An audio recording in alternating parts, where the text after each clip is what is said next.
Good morning class 8। पिछली कक्षा में हम लोग भारत की खोज के अंतर्गत युगों का दौर पाठ के अंतर्गत गुप्त शासन में राष्ट्रीयता और साम्राज्यवाद भाग को पढ़ रहे थे। आज की कक्षा में हम लोग दक्षिण भारत भाग को पढ़ेंगे। तो चलिए शुरू करते हैं। दक्षिण भारत में मौर्य साम्राज्य के सिमटकर अंत हो जाने के 1000 से भी ज्यादा समय तक बड़े बड़े राज्य फले फूले। यानी जब मौर्य साम्राज्य का अंत हुआ तो दक्षिण में कई राज्य उठ खड़े हुए और वो उसके बाद फलने फूलने लगे।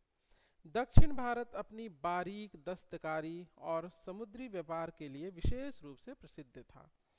उनकी गिनती समुद्री ताकतों में होती थी, यानी उनका जो समुद्री व्यापार था, उनका जो समुद्री बेड़ा था, बहुत ताकतवर था और इनके जहाज दूर के देशों तक माल पहुंचाया करते थे।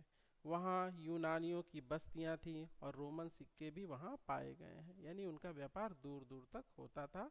इस बात के हमें प्रमाण मिले हैं। उत्तरी भारत पर बार बार होने वाले हमलों का सीधा प्रभाव दक्षिण पर नहीं पड़ा, क्योंकि दक्षिण उत्तर वाले भाग से दूर है, इसलिए वहाँ बार बार ये प्रभाव नहीं पड़े। इसका परोक्ष प्रभाव यह जरूर हुआ कि बहुत से लोग उत्तर से दक्षिण में जाकर बस गए। इन लोगों में राजगीर, शिल्पी और कारीगर भी शामिल थे।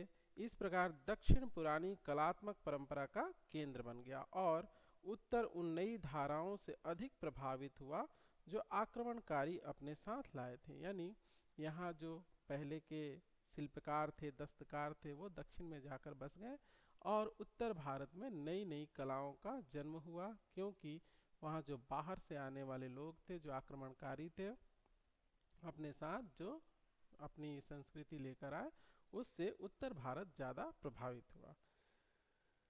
तो आज की कक्षा में इतना ही। अगली कक्षा में हम लोग पढ़ेंगे शांतिपूर्ण विकास और युद्ध के तरीके।